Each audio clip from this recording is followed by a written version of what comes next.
Hey everyone, Christy Wimber here.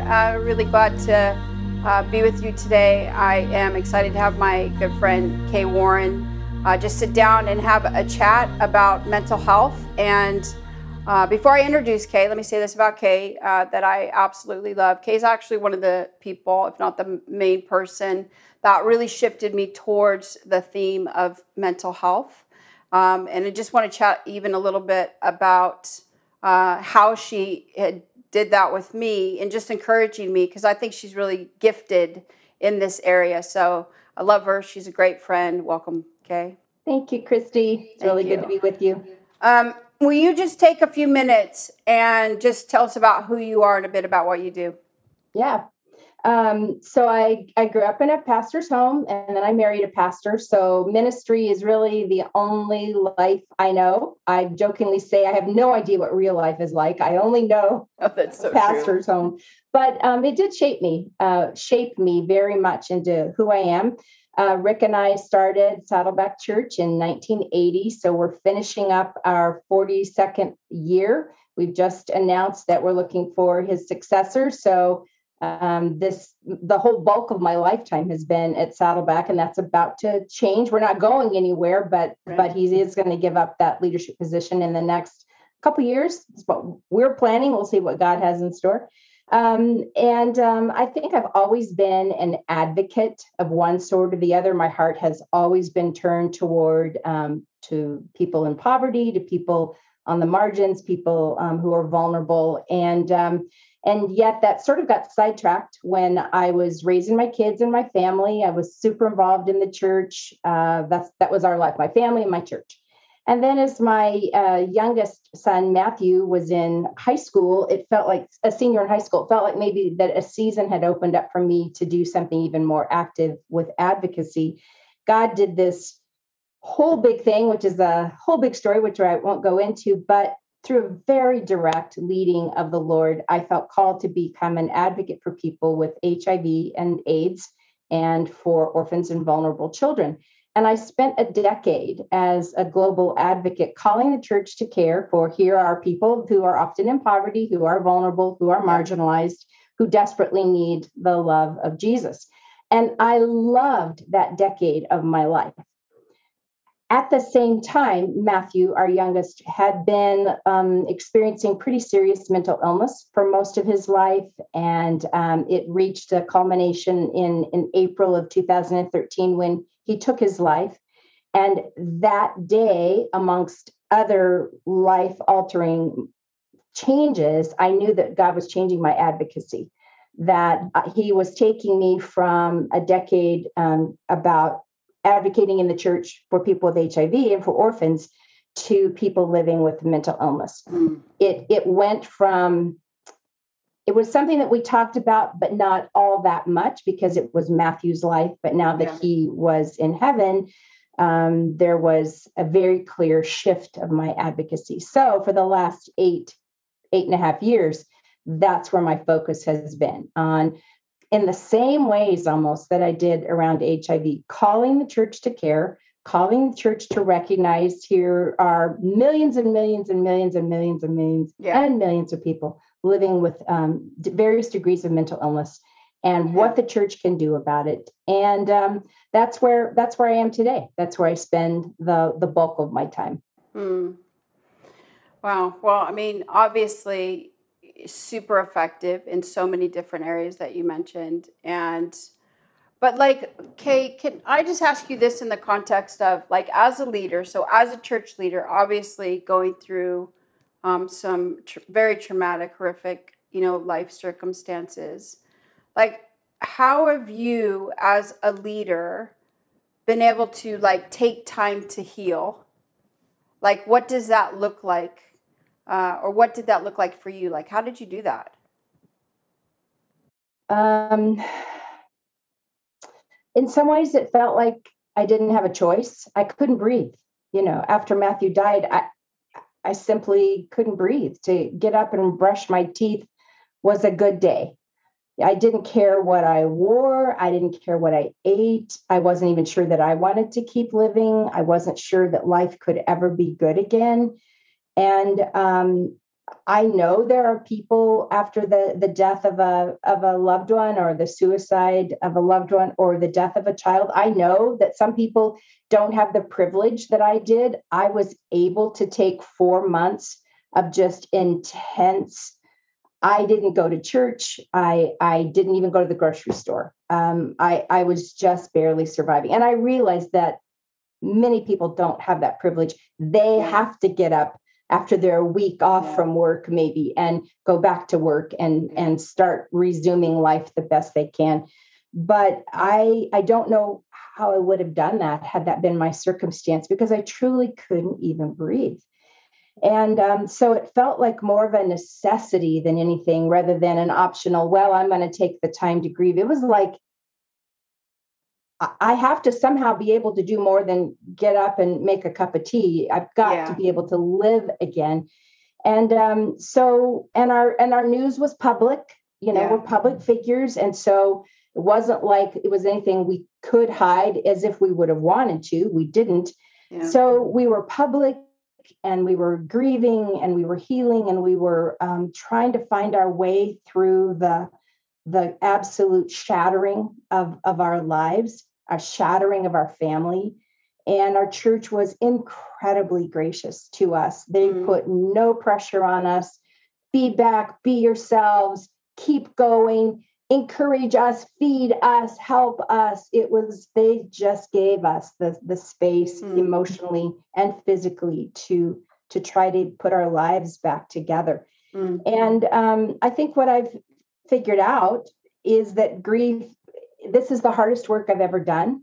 I've done a lot of soul work. I'm 67 years old. I've spent a lot of time under the tutelage of the Holy Spirit for God to change me and make me more like Jesus. But this grief work has been the hardest work I've ever done. And it's not over. It's not like you get over this and you reach this point in which you say, oh, this thing happened to me. But, I don't think you ever get over losing a child. I think you get through it. Is it almost like where there's like a before and then an after? A very distinct before and after. April 5th, 2013, I had a life that before that, and I've had a life since then. And this brand new normal has taken every bit of effort, every bit of intentionality, every bit of decisions to do that work of healing, of grieving, feeling what we feel, trusting God again, believing God again. So for me, it didn't even feel optional. It just felt like I won't be able to live. Yeah. I won't be able to function if I don't find my way back to God, because it caused some real struggles with God. If I don't find my way back to beauty and the goodness of life and the desire to keep living. Yeah. Well, I mean, gosh. Well, first of all, I thought you were 65, so you're welcome. And second of all, it's kind of remarkable, you guys leading a church and your church giving you that much space. I think in culture, like, we don't do that with leaders, where we're not very good. So, like, you had to encounter people that didn't understand, and obviously said things, and acted in ways that were hurtful. So how do you, like, as a leader, when people say stuff to you, when you're in a difficult situation for whatever it is, and people don't understand, like, how do you deal with that? I, like I said, I've been in a ministry home my entire life. And so I had my mom and dad to watch and learn from what they feel like what I feel like they did well, and what I feel like, oh, I need to do that differently. Right. Yeah. And Rick's parents were also ministry family. So we've been surrounded and been able to glean from what feels like, oh, that's healthy. And we need to do that a little bit differently. And one of the things that I kind of learned from just my own home was that I wouldn't say that my parents did a really good job of taking care of themselves. They were just always by that, I mean, they were just always at the beck and call of the church. Right. They pastored in smaller churches. And I get that I have some privilege that they didn't always have. But nevertheless, they just were, I remember all the meals that were interrupted by the phone call, a parishioner calling and needing this. And my dad, because we lived just always a few doors down from the church, my dad trotting off to whatever, making the hospital call. They just were always at the beck and call. And so family got a little bit of a short shift in there. Yeah. My dad basically burned out by the time he left ministry. As he got older, he was just worn down to the nub. And Rick and I just said, we're not doing that. So we've always made it a priority to take care of ourselves. The thing is, nobody's going to take care of you but you. Right. Nobody. Even if you're in a strong marriage where you take care of each other, even if you're in a church situation where the elders or the deacons or the board care for you, at the end of the day, there's nobody going to take care of the leader except the leader. And so we accepted that responsibility to care for ourselves spiritually. If I'm going to be close to Jesus, it'll be because I choose it every day. Right. It won't be because what anybody else can superimpose on me. Right. If I'm going to be well emotionally, it's going to be because I've chosen to do the work. If I'm going to be well as I can physically, there's some choices. Can't control it all. But it's like control the controllable and leave the uncontrollables to God. That's one of my favorite sayings. Yes. Well, so any leader who's looking at this going, so how do you do that? Yeah. It's some of it is you have to make a decision that is going to be a priority for you, and then accept responsibility to do it, because nobody else is going to do it for you. Absolutely. So, like, one of the things that I see, Kay, a lot in relationally and in the parts of the church that I'm in is that mental health is obviously so vast, but a lot of leaders don't, know how to care for themselves emotionally, don't know how to, just focus on that part of their life. Like, that's just not a part of the training. That's not part of, what's been ingrained in the values. And so, but you have to, like you said, you have to own this for your own life. You have to make that decision to grow and to change. And in the area of mental health as well, taking time and creating safe spaces. And so I often see leaders who don't share their lives because they're so afraid, of what that will mean. So how have you as a leader found like safe spaces? Like, what's like one or two things that you found like, oh, this is a safe space where I can share me, not necessarily share what you've been through, but you know what I mean? Share about you. Right. Well, you have to create it. Again, because rarely does it just fall into your lap. Yeah. Right. Sometimes when we're in ministry, there are just these natural relationships that build because you're serving Jesus together. And so trust and safety builds over time. And so I would say, first of all, you have to invest. You have to do some of the work. So you have to invest in people and find people over time that can handle your stuff. I would say the best piece of advice is don't confide in a brand new Christian, because a brand new Christian does not have the ability yet to handle the feet of clay that every leader has. Right. But there are people that sometimes, like I said, naturally occur as you're serving together. Trust builds over time. And then if that doesn't you have to seek it. And I am a firm believer in a good Christian counselor, benefited from it so many times, both in our marriage and personally, so much. I am an absolute firm believer in that.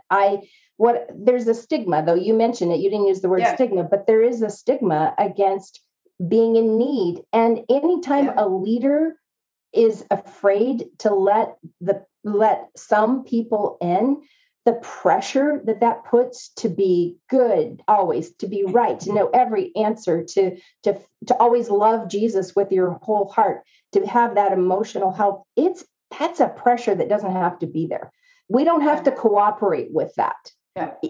I can't stop people from expecting things of me or having expectations that are maybe so high.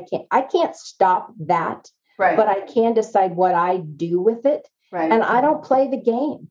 Yeah. I do not cooperate with those expectations, not in a rebellious, like chip on my shoulder kind of way, Right. angry way, but just more of a matter of fact. When Right. to be able to say, even when people want you to be at this certain thing, and to not give into that unless it's right, unless it's good, unless this Right. is going to be healthy, but to be able to say, oh yeah, I don't think I'm going to be able to go to that.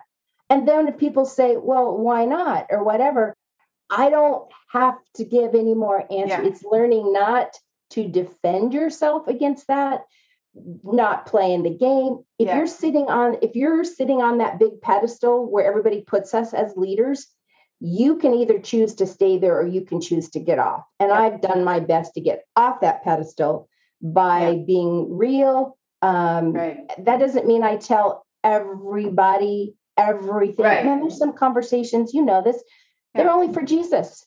Yeah. They're only for Jesus' ears and mine. And then some things are just, there's what I would call concentric circles of relationship. Everybody needs a few in a tight circle. And then the further out you go in those circles of relationship determines what you share. But everybody's got to have a few people in that place where you can just be a person, not be a role, not be a leader. Yeah. Well, that's good. I mean, at the end of the day, so many leaders will say, that the fear that if I do actually share, then that's going to be used against me, or I'm going to get fired. Or, I mean, I hear those things all the time. And in fact, especially in the area, Kay, with mental health, where I know leaders who have been fired for sharing that they had, mental ill health. And so it's a valid concern, put it that way. It's a valid concern. You're putting yourself out there, then that's the risk that you're going to be rejected. That's the risk that you take, that you're going to be judged. Probably not the right people to talk to. But you end up, it becomes a sort of it becomes then a weapon in the hand of the enemy. It becomes a tool that he uses to keep us unhealthy. Right. And I'm pleading actually for a different viewpoint. Yes, it is risky. And yes, people have lost their jobs. And yes, people get gossip. All of that is true. That is not saying like, oh, if you share, everything's just going to be great. No, there are risks to it.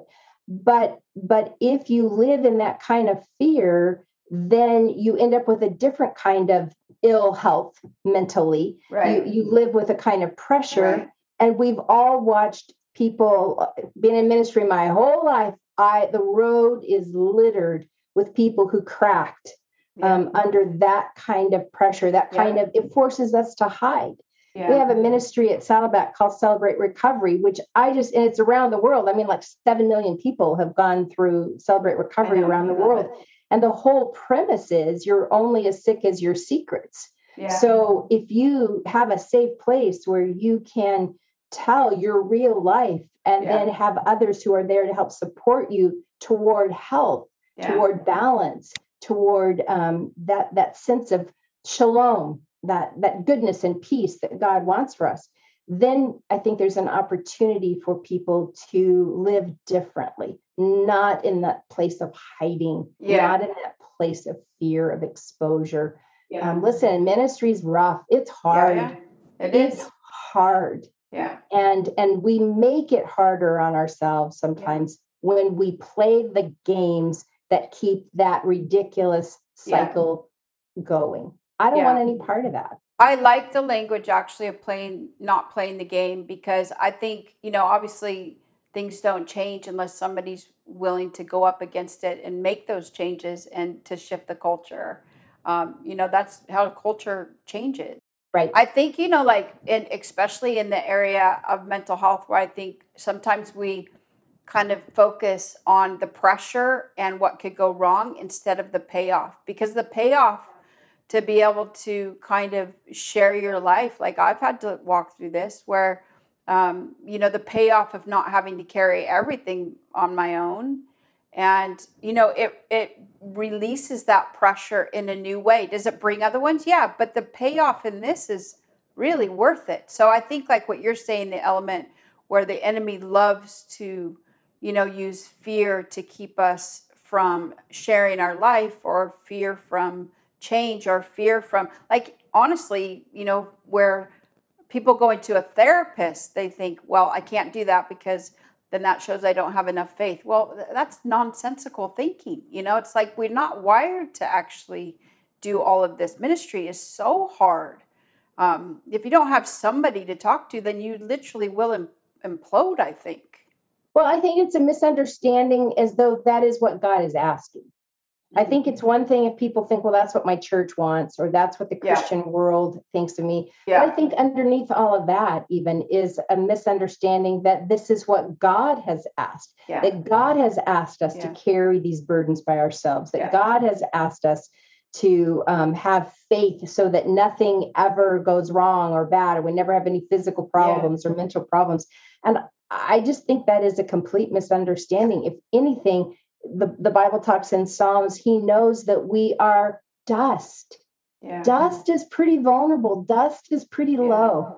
And if God knows that we are but dust and need him, then that's why I think the enemy can just use it as a whip against us, a flailing of, not only are you letting your church down, but you are letting God down by admitting you have a weakness, or you have a need, or you have an illness. And I just think God's eyes towards us are compassionate, not judgmental. And God does not expect of us the kind of perfection and lack of need that we expect of each other. Yeah. Well, I agree now. I didn't necessarily agree earlier, but I agree now. It took me a while because I've been on this journey of like learning more about other parts of, that are important to the Lord, the emotional side, where you can be incredibly effective as a leader and never actually address your emotional side to a point. Yeah. And so I've walked through that. I think that's key. Yeah. I think that's key. I think that, I think fruit that lasts really comes out of health. Anybody, almost any tree that I may get myself in trouble here because I'm heading down an analogy that I haven't thought through, but we'll see where it goes. I think almost any scriptural, okay. Any tree can produce, a little orange, but if you want a healthy crop, man, the tree has to be healthy from the roots up. Yep. And we want fruit that lasts, even beyond us. Yeah. And so fruit that lasts needs to be built out of health, needs to be built out of wholeness. Couple things I would say, I was thinking when you were talking, I also think there's a misunderstanding that God is not recognizing that God is an emotional God. Yeah. And so when we as beings made in his image, we are made in his image in every way, including God is a God of emotions. Yeah. Read the scripture. He's got every emotion you can think of. He's more emotional than anybody. That's right. So if we are in his image and we are going to live as those tripart beings, we're going to acknowledge emotions and acknowledge, hey, anything can go wrong physically, things can go wrong spiritually, things can go wrong emotionally and physically in our bodies. Right. We have to take care of every part. Every part needs to be as healthy as it can be. And I think it's important, especially in some parts of the church, Kay, where that weakness isn't a sign of being less spiritual. It's just a sign of being human. It's a sign of being human. And we live in bodies. Yeah. And the brain is a part of the body, and things can go wrong in the brain. Yeah. And when they do, that's not a cause for shame. Exactly. It's a cause for compassion. Right. It's a call to care for each other, and nurture each other, and help each other back to health. Yeah, and I think there is that, because I have seen this for years in the church where people can be so effective, and I think that they can confuse their effectiveness with thinking, oh, I don't have to, acknowledge this other part, this mental health part of who I am. I mean, I that was me, if I'm to be honest. I'm very, very effective. And it wasn't like I didn't not visit it. Like I would visit it. I just didn't want to live there. You know what I mean? like, I'll visit, but I would like to move forward. I would just like to build now. Can I just build something? And a lot of leaders think like that, but I've found actually in acknowledging, like, first of all, you really will end up imploding because you can only handle so much. But I've also found where when you address, the areas within you regarding your own mental health, it makes you stronger as a leader. It does. Well, so many things. But one of the things I was thinking of is when you were talking about, is we want to reproduce, when we're talking about fruit and producing fruit, but we all want to reproduce disciples, and we will reproduce what we are. Yeah.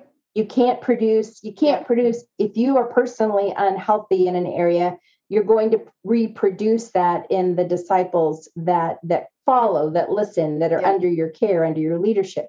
And I think if all of us had a choice, we would all say, no, I want the healthiest disciples possible. Yeah. I want them to be healthy emotionally and physically and spiritually and mentally.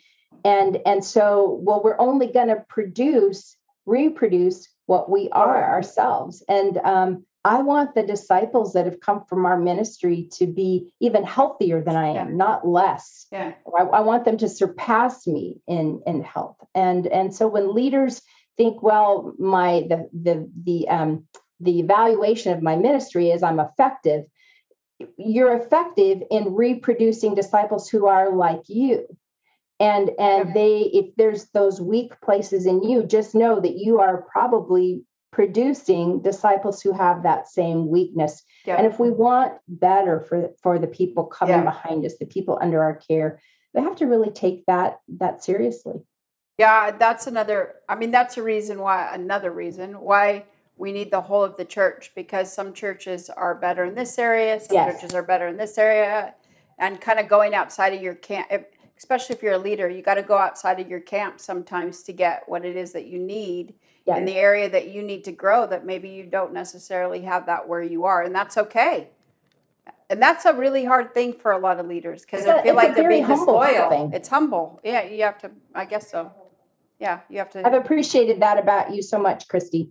I really have. That is one of the things I admire and respect about you is you have a great humility, because you have been very effective, and God has used you in so many ways, so many people's lives. And at the same time, rather than just staying content in that, you have had such a humble heart in seeking God and asking, hey, is there something else you want to say to me, Lord, that I might not have heard in the same way? And you have a humility of heart that I really admire and respect. Well, thank you, my friend.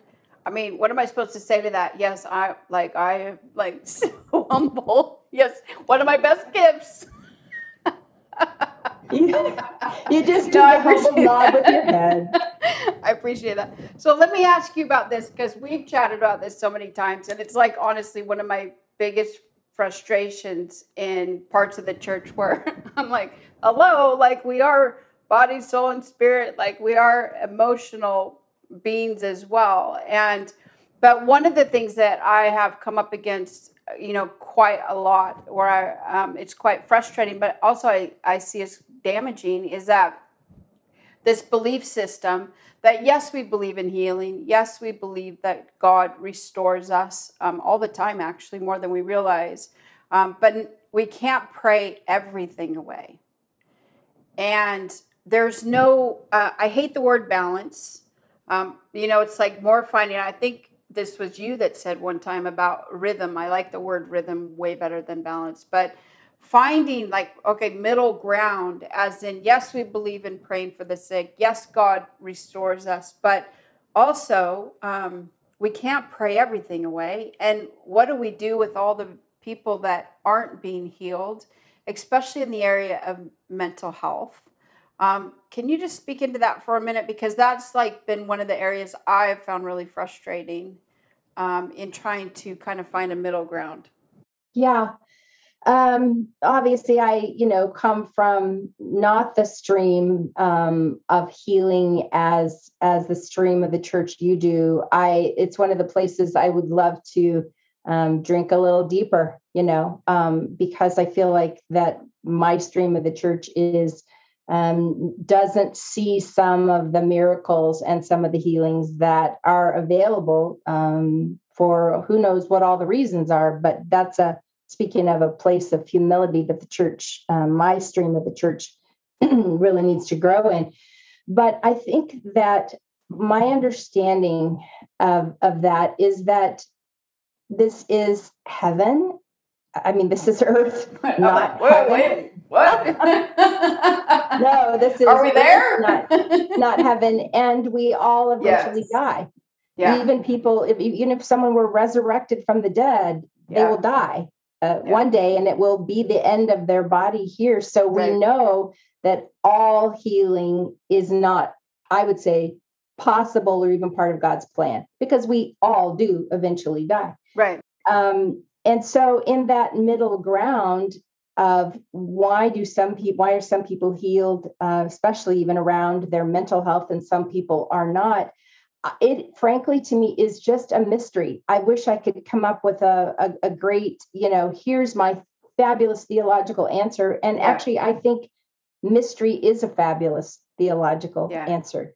I don't have God figured out. He is not a vending machine that if I put in the exact right change, then what is going to come out of the vending machine is the buttons I pushed. He just doesn't. He operates in a world and in a sphere that is bigger than I am. I don't know. I don't know why my son wasn't healed. I begged, I pleaded, I did everything I could think of. I even felt like God gave me a fleece, and that assured me that he was going to heal Matthew, and Matthew died. And so this has actually been part of my greatest struggle is understanding why God heals some exactly the way we've asked, and some he does not. If you can see in the background, right about there is, well, in fact, I'm going to get it for you. Okay. Just take a second here. All right. This is called my mystery pot. Yeah.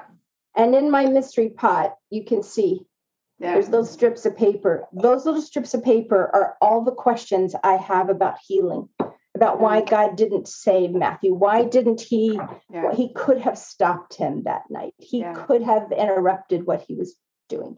Yeah. All the questions that I have no answers for. Right. I have to do something with those questions. I can't ignore them. I can't pretend they don't exist. I can't pretend they don't mean anything. They do. They have driven me crazy. They've kept me up at night. They've put a barrier between me and God at times. And I finally just realized I don't have to know. I would love to know those answers right now. I don't. So I've written them on little strips of paper, and they're in my little mystery pot. And one day, God, when I see Jesus face to face, I envision myself pulling out those little strips of paper and saying, and what about this one? Yeah. And what about this one? Yeah. And what about this one? And I know that some of them will evaporate in the moment in the presence of Jesus. I feel like some of them, it would be so sweet if Jesus would help me understand some of those questions. I don't get it now. I don't. But I still believe in the goodness of God. And I think that's in that middle ground is where we have to live, is that God does do miraculous things that are mind-blowing. And some of them are small miracles. And then other times he does not choose to do that, no matter how big our faith has been, no matter how big our belief has been. Listen, I went so far out onto the faith limb of believing God was going to heal Matthew, and Matthew was not healed.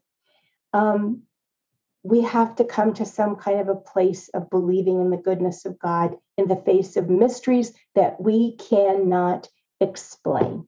Yeah. I don't feel I bear any responsibility that my faith wasn't enough. I didn't trust God enough. Right. I reject that out of hand. I know my faith. I know my trust. I know my belief. But God didn't. And I just read in Daniel just yesterday Daniel 3, I think it is, or Daniel 4, where Shadrach, Meshach, and Abednego are being thrown into the fire. And they say, our God is able. He is able to deliver. Right. And the next line says, even if he doesn't, we will not turn away from him. And that's what I think, that's where we have to get to, is that our God is able. Our God is able. And even if he doesn't, I trust him.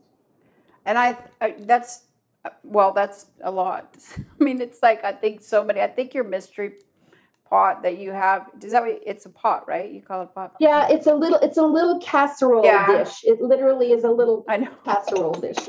It is so sweet though. I mean, it's such a good idea, because I think like we always want to fix things, and there's so many things we're not going to understand this side of heaven. It's the reality of why we need faith in the first place, and some of the harder questions of what we have where, I mean, you and I've had this conversation where I'm like, I don't get this. I don't understand. This doesn't make any sense. And if you don't let it live in the place of mystery, like it'll torment you. And it will destroy intimacy with God. Yeah. And that's really, I read that a few years ago.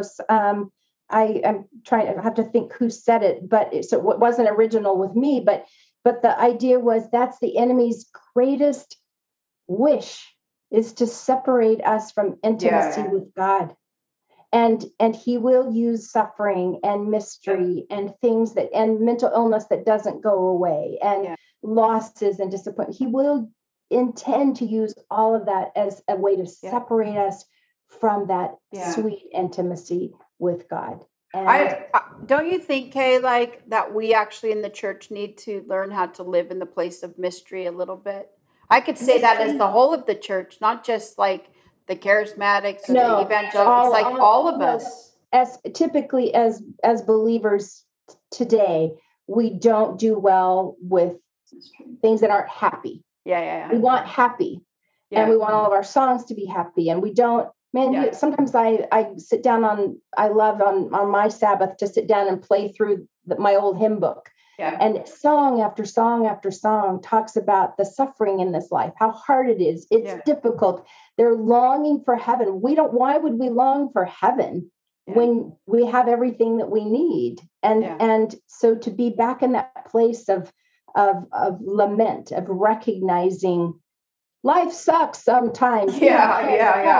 And there's no two ways about it. Anybody who says it doesn't is in la la land. And but lament, grief, longing for heaven, longing for what is promised.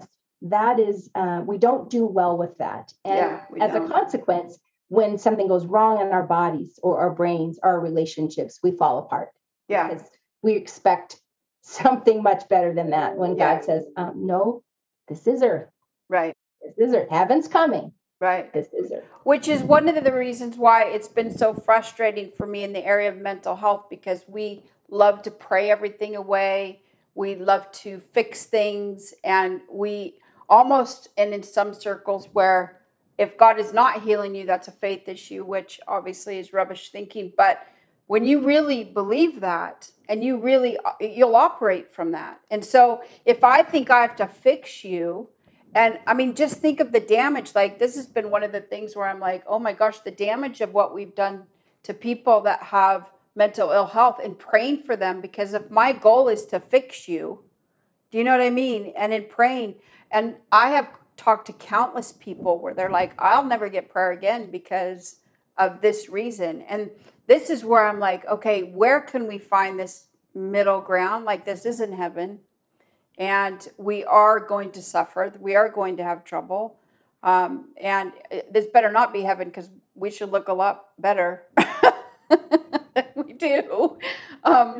But how do we actually, as the church, like go forward where, there's this middle ground. Of course, we're going to pray. Of course, we keep asking God to heal us. But if he doesn't, and how do we comfort? Then we offer the comfort and we offer our presence. We offer comfort. We determine to walk with people. Right. You know, if somebody had cancer, we would not, I mean, very few people would ever say to them ever, well, you know what, you're not getting well. Yeah. So I don't really know that you need to be in our church or serving. We would never do that. Right. But if somebody has a substance use disorder that they keep relapsing, or somebody has a mental health challenge that maybe they go kind of in and out of, or it really is affecting them, we don't have any reticence at looking at them at some point saying, get your act together. Yeah. And when you get your act together, then you can be part of the church. And then we can offer you fellowship, and then we can offer you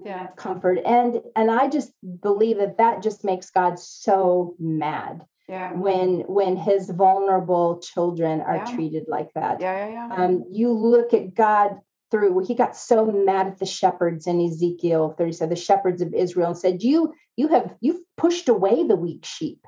You've pushed them away. Yeah. I will shepherd them. I will care for them. And you look at Jesus and his response of compassion. Yeah, that's a whole thing. But it is a whole thing, because I'm just sitting here listening, going, because it is one of the things that I'm like, oh Lord, please let us get better in this, because I myself, if I'm going to be honest, I'm sure I've done damage in how I've prayed for people because of, how I operated or whatever, and just being unaware, just being uneducated.